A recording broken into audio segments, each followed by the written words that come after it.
नमस्कार, देश दुनिया की ताजा और बड़ी खबरों में आपका स्वागत। आज के बुलेटिन में जानिए राहुल गांधी का मेक इन इंडिया पर तीखा तंज, अंतर्राष्ट्रीय योग दिवस पर पीएम मोदी का विशाखापट्टनम में योग संदेश, सोनिया गांधी की ईरान पर भारत की चुप्पी को लेकर चिंता, टेस्ला की भारत में धमाकेदार एंट्री, बिहार में नीतीश सरकार का पेंशन बढ़ाने का मास्टर स्ट्रोक और कोटा के 6 साल के योग गुरु प्रत्यक्ष विजय का विश्व रिकॉर्ड। इसके साथ ही और भी कई महत्वपूर्ण बड़ी खबरें। तो चलिए शुरू करते हैं आज की खास बुलेटिन।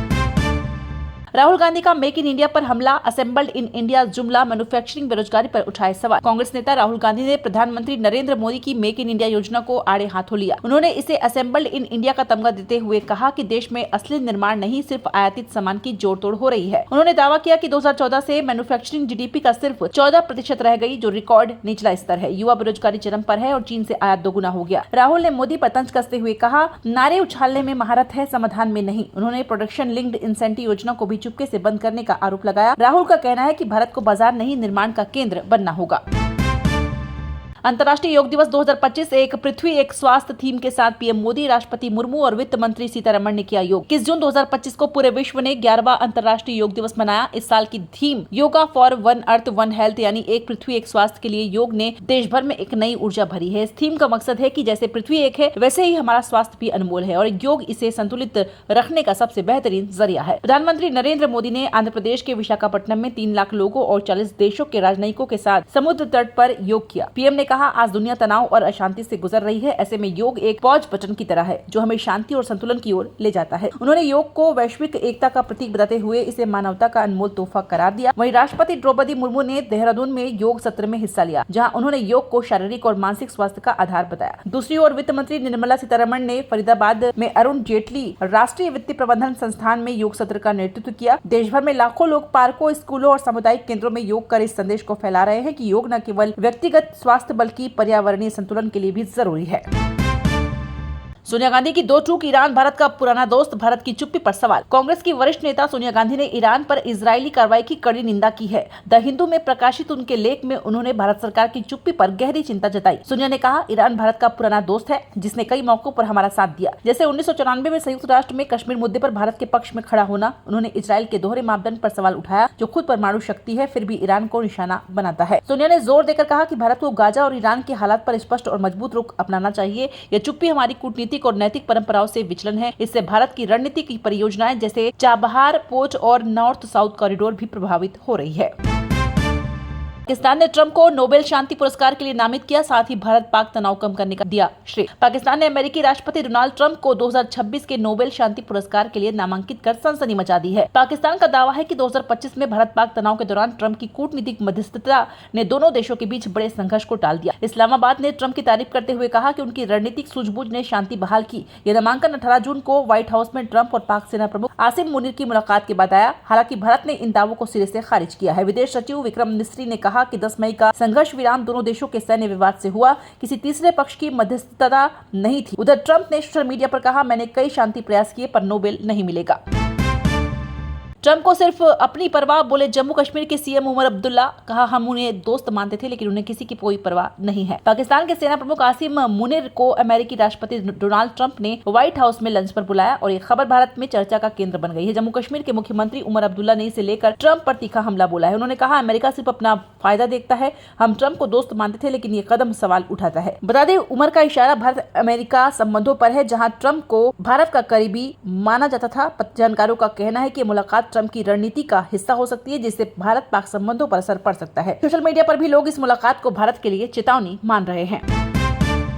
अहमदाबाद विमान हादसे के बाद डीजीसीए की बड़ी कार्रवाई, एयर इंडिया के 3 अफसरों को हटाने का दिया आदेश। अहमदाबाद में हुए भीषण एयर इंडिया विमान हादसे के बाद डीजीसीए ने सख्त कदम उठाया है। 12 जून को हुए इस हादसे में 270 लोगों की जान चली गई थी। अब डीजीसीए ने एयर इंडिया को 3 वरिष्ठ अधिकारियों को तुरंत हटाने का निर्देश दिया है। इनमें क्रू शेड्यूलिंग और रोस्टर से जुड़े एक डिविजनल वाइस प्रेसिडेंट भी शामिल है। आपको बता दें कि डीजीसीए ने सुरक्षा नियमों के उल्लंघन और लापरवाही को इस कार्रवाई का आधार बताया। साथ ही एयरलाइन से 10 दिनों के भीतर विस्तृत रिपोर्ट मांगी गई है। हादसे में जांच में ब्लैक बॉक्स की अहम जानकारी मिलने की उम्मीद है। एकमात्र जीवित यात्री विश्वास कुमार की हालत अब स्थिर है। डीजीसीए ने बोइंग 787 विमानों की गहन जांच के भी आदेश दिए हैं।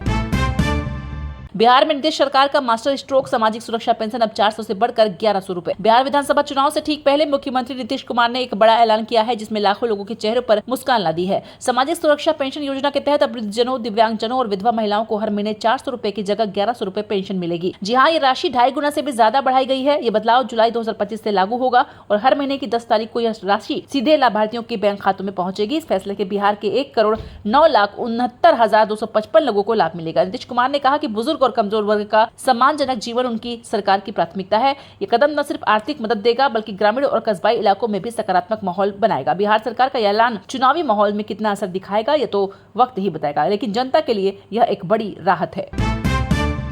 ऑपरेशन सिंधु ईरान से 407 भारतीय सुरक्षित वतन लौटे, इनमें 190 कश्मीरी छात्रों की घर वापसी। भारत सरकार का ऑपरेशन सिंधु एक बार फिर भारतीयों की सुरक्षा का प्रतीक बना है। ईरान और इजराइल के बीच तनाव के कारण वहां फंसे 407 भारतीय नागरिकों को 2 बैच में सुरक्षित दिल्ली लाया गया। इनमें 190 जम्मू कश्मीर के छात्र शामिल है। शुक्रवार रात माशहद से पहला चार्टर्ड विमान 290 नागरिकों को लेकर दिल्ली पहुंचा, जबकि शनिवार तड़के अशबागत से 117 लोग लौटे। दिल्ली के इंदिरा गांधी हवाई अड्डे पर उतरते हुए ही भावुक पल देखने को मिले। कुछ ने वंदे मातरम और भारत माता की जय के नारे लगाए, तो कुछ ने सरकार को दिल से शुक्रिया कहा। एक छात्र ने बताया, हम डरे हुए थे, लेकिन दूतावास ने हमें हर कदम पर सहारा दिया। बता दें कि ईरान ने अपनी बंद हवाई क्षेत्र को विशेष रूप से भारत के लिए खोला, जिससे निकासी आसान हुई। विदेश मंत्रालय का कहना है कि करीब 1000 भारतीयों को चरणबद्ध तरीके से लाया जाएगा।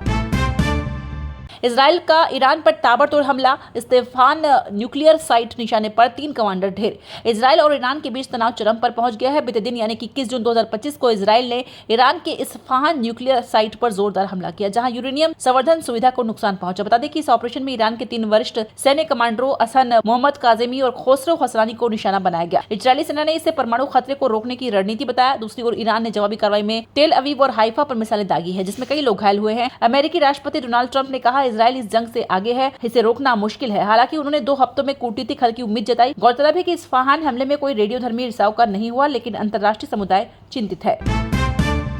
22 राज्यों में भारी बारिश का अलर्ट। मानसून की दस्तक से देश में राहत, वहीं दिल्ली पंजाब में इंतजार। देश भर में मानसून ने अपनी रफ्तार पकड़ ली है और आज 22 राज्यों में भारी बारिश की चेतावनी जारी की गई है। भारतीय मौसम विज्ञान विभाग के ताजा अपडेट के मुताबिक दक्षिण पश्चिम मानसून ने दिल्ली, पंजाब, हरियाणा और चंडीगढ़ को छोड़कर पूरे देश को अपने आगोश में ले लिया है। अगले 24 से 48 घंटों में मानसून राजस्थान, मध्य प्रदेश, उत्तर प्रदेश, उत्तराखंड, हिमाचल प्रदेश, जम्मू कश्मीर और लद्दाख के बाकी हिस्सों में पहुंचेगा।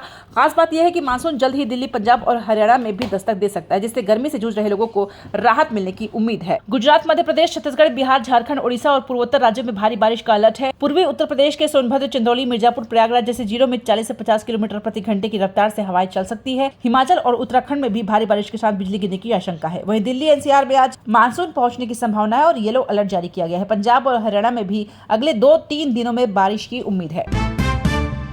टेस्ला की भारत में धमाकेदार एंट्री। जुलाई 2025 से मुंबई, दिल्ली में खोलेगी शोरूम। टेस्ला भारत में कदम रखने को तैयार है। जुलाई 2025 से एलन मस्क की कंपनी मुंबई और दिल्ली में अपने पहले शानदार शोरूम खोलेगी। यहां made in China model Y SUV बिक्री के लिए उपलब्ध होगी, जिसकी शुरुआती कीमत करीब 49 लाख रुपए होगी। आपको बता दें कि यह दुनिया की सबसे ज्यादा बिकने वाली इलेक्ट्रिक SUV है, जो स्टाइल और टेक्नोलॉजी का बेजोड़ मेल है। टेस्ला ने संघाई फैक्ट्री से 5 मॉडल Y कारें भारत भेजी है। मुंबई का शोरूम बांद्रा कुर्ला कॉम्प्लेक्स में और दिल्ली में एरो सिटी में खुलेगा। साथ ही कंपनी चार्जिंग स्टेशन और रिटेल टीम को भी मजबूत कर रही है। भारत में इलेक्ट्रिक वाहन बाजार में टेस्ला की यह एंट्री नया जोश लाएगी। पटना एयरपोर्ट पर हंगामा। एयर इंडिया की 2 फ्लाइट्स बिना सामान के पहुंची, यात्रियों का गुस्सा भड़का। पटना एयरपोर्ट पर शनिवार सुबह उस वक्त हंगामा मचा जब बेंगलुरु और चेन्नई से आई एयर इंडिया की 2 फ्लाइट्स बिना यात्रियों के सामान के लैंड कर गई। फ्लाइट के में सवार सैकड़ों यात्रियों को जब पता चला कि उनका सामान लोड ही नहीं हुआ तो गुस्सा फूट पड़ा। वहीं एयर इंडिया का कहना है कि पटना एयरपोर्ट का रनवे छोटा होने और बारिश के कारण वजन कम करने के लिए सामान पीछे छोड़ना पड़ा। यात्रियों ने इसे लापरवाही बताया और एयरलाइन से जवाब मांगा। कई यात्रियों का कहना था कि उनके सामान में जरूरी दस्तावेज और सामग्री थी, जिसके बिना वे परेशान है। एयर इंडिया ने आश्वासन दिया है कि सामान जल्द पहुंचाया जाएगा, लेकिन यात्रियों का गुस्सा थमने का नाम नहीं ले रहा है। यह घटना एयर इंडिया की सर्विस पर सवाल उठा रही है, खासकर तब जब हाल ही में उनकी उड़ानों को लेकर कई शिकायतें सामने आई है।